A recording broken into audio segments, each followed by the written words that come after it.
विजय वेदपाल जी, क्या कुछ कहना चाहेंगे आप? इंद्री हल्के में बड़े सक्रियता तौर पर एक राजनीतिक में बड़ी भागीदारी आपकी आ रही है। आप हर दिन जो है ना कहीं हर समाज में बैठ के करते रहते हैं। क्या कुछ कहना चाहेंगे? आज आपने प्रेस कॉन्फ्रेंस बुलाई। जैसा कि आप सबको पता ही है और आपका हमेशा सहयोग रहा सभी पत्रकार छायाकार बंधुओं का मेरे साथ। हमने हमेशा समाज को आगे बढ़ाने की बात की। चाहे मेरे पिताजी चौधरी वेदपाल जी पूर्व डिप्टी स्पीकर हरियाणा रहे, उन्होंने इंद्री के अंदर, करनाल के अंदर और सारे उत्तरी हरियाणा के इलाके के अंदर जो विकास के काम किए। करनाल के अंदर जो नई अनाज मंडी उनकी देन रही। मंगलोरावाड़ा मेरठवाड़ा पुल जो यूपी और हरियाणा को जोड़ता है वो उनकी देन रही।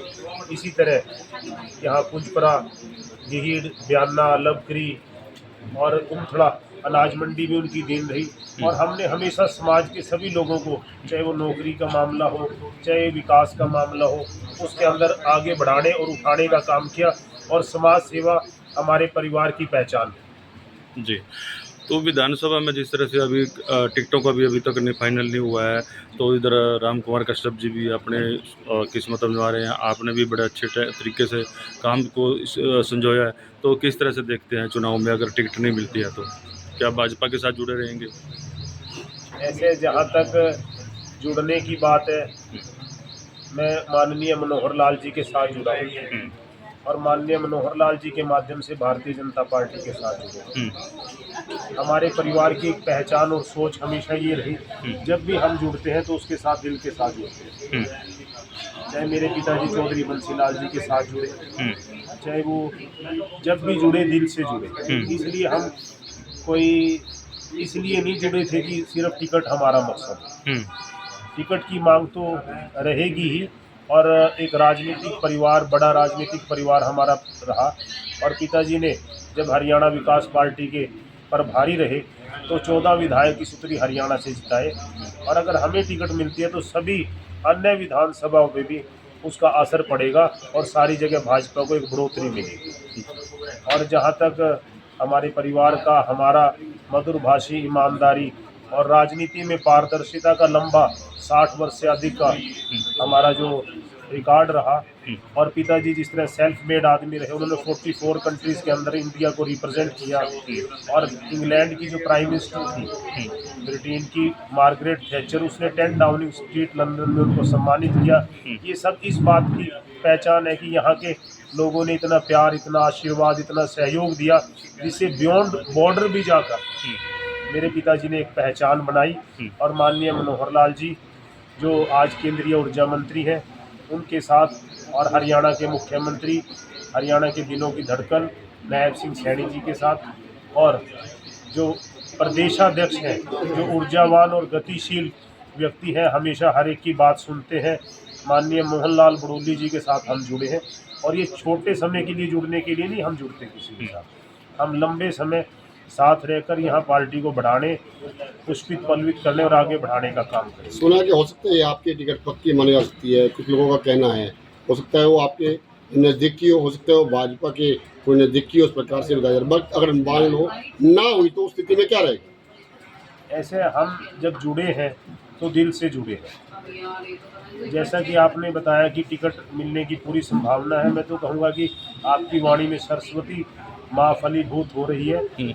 और जो भी फैसला पार्टी को होगा उसको हम पूरी उससे पालना करेंगे और पार्टी को बढ़ाने और आगे ले जाने का काम करेंगे। विजय वेदपाल जी, अभी मुख्यमंत्री ने काफ़ी घोषणाएं करी हैं जब से नायब सैनी जी का कार्यकाल रहा है। अब जनता के एक सवाल आते हैं कि ये सारे के सारे जुमलेबाजी है, तो इसको आप किस तरह से देखते हैं? मैं ऐसा नहीं मानता, क्योंकि माननीय मुख्यमंत्री जी नायब सिंह सैनी जी जब से मुख्यमंत्री बने, उनकी एक ही सोच रही कि ज़्यादा से ज़्यादा लोगों को मिले, मधुरता के साथ मिले और लोगों के जो काम है, जो उनकी समस्या है, उनको समाधान करने का उनका लगातार प्रयास बना रहा। और वो यहाँ भी आए थे कोठी पर भी, यहाँ भी उन्होंने कार्यकर्ताओं से, साथियों से बातचीत की। और उनका तो एक ही लक्ष्य मुझे देखने में लगता है माननीय मनोहर लाल जी, नायब सिंह सैनी जी का, कि मैं नहीं यहाँ संदेश स्वर्ग का लाया, पर इस धरा को ही स्वर्ग बनाने आया। ऐसी घोषणाएं उन्होंने इसलिए की ताकि इन सब चीज़ों को अमली जामा पहनाया जा सके। यह अलग बात है कि चुनाव घोषित हो गए और उनमें से कुछ योजनाओं को अमली जामा नहीं पहनाया जा सका, पर उन्होंने जो फसलों को MSP देने का मामला था, चाहे 500 रुपये सिलेंडर गरीबों को देने का मामला था, अंत्योदय की योजना थी, और भी जो बड़ी बड़ी योजनाएं उन्होंने बताई, चाहे कर्मचारियों को नियमित करने का फैसला था, कॉलोनियों को नियमित करने का फैसला था, लाल डोरा मुक्त करने का फैसला था।